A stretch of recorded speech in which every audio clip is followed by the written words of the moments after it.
Historical Orthodox theology rests on a single foundational premise, that God provided humanity with an objectively inspired text.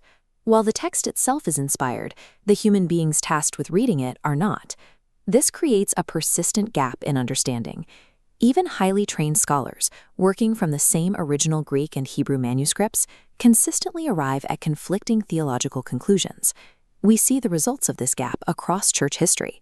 A single source of Scripture hits the prism of human interpretation and fractures into separate streams.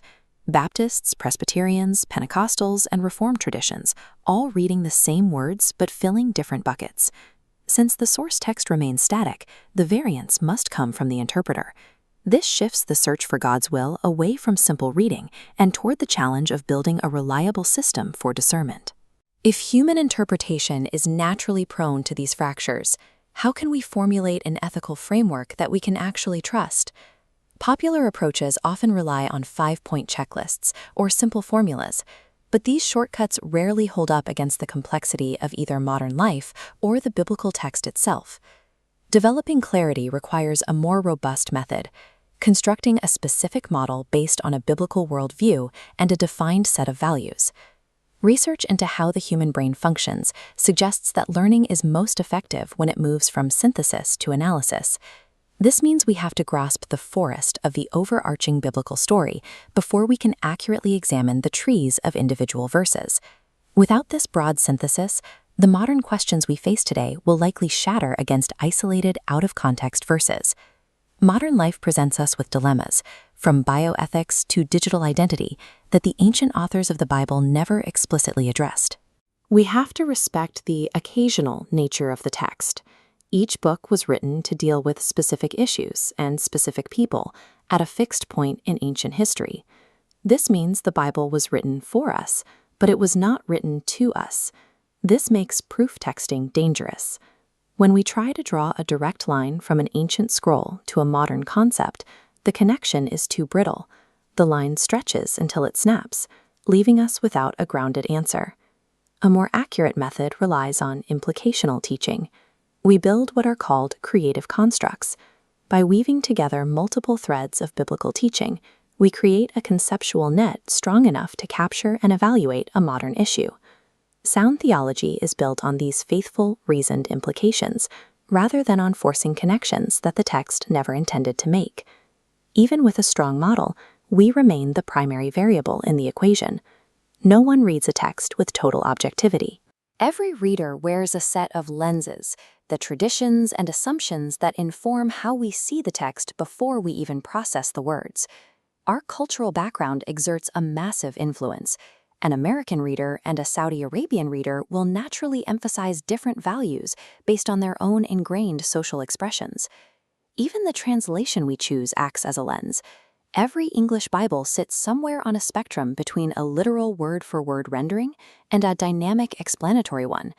Reaching any level of clarity requires us to identify our own lenses and purposely examine the glasses worn by those in other traditions. Awareness of these subjective biases helps prevent us from mistaking our own cultural habits for a divine command. This leads to the most unpredictable element of discernment, our internal subjective experiences. We face constant internal challenges, the promptings of conscience, the voices in our heads, and what we perceive as the leading of the Spirit. There's very little consensus on how these experiences function. Different branches of the Church have reached widely varying conclusions on how the Holy Spirit interacts with the human mind. Relying solely on internal feelings can be chaotic. Without a filter, darting impulses can overwhelm our decision-making. The solution is processing subjective experiences through the synthesis of Scripture. The model's framework captures these impulses, vetting them against reasoned analysis. True Christian practice uses this structured analysis to ground the chaos of internal human feelings.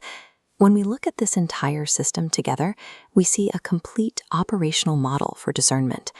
This model provides a process for how to think with the Bible, allowing different practitioners to navigate their own questions. The framework is remarkably flexible. You can actually swap out the underlying theological assumptions at the bottom, and the gears of the system will continue to function, even if the final conclusion changes color. This means a Reformed student and a charismatic student can use the exact same analytical process to work through their distinct theological convictions. While our specific doctrines may differ, we can find a common ground in a shared, rigorous methodology for evaluating the truth. This returns us to our core question: how do we actually discern the will of God?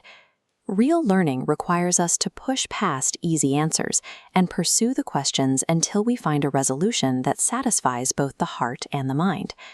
Discernment involves stepping back to see the scale of the entire scriptural ecosystem.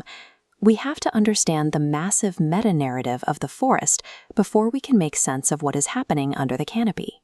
This holistic view gives us the tools to make reasoned judgments on the unprecedented issues presented by our modern culture.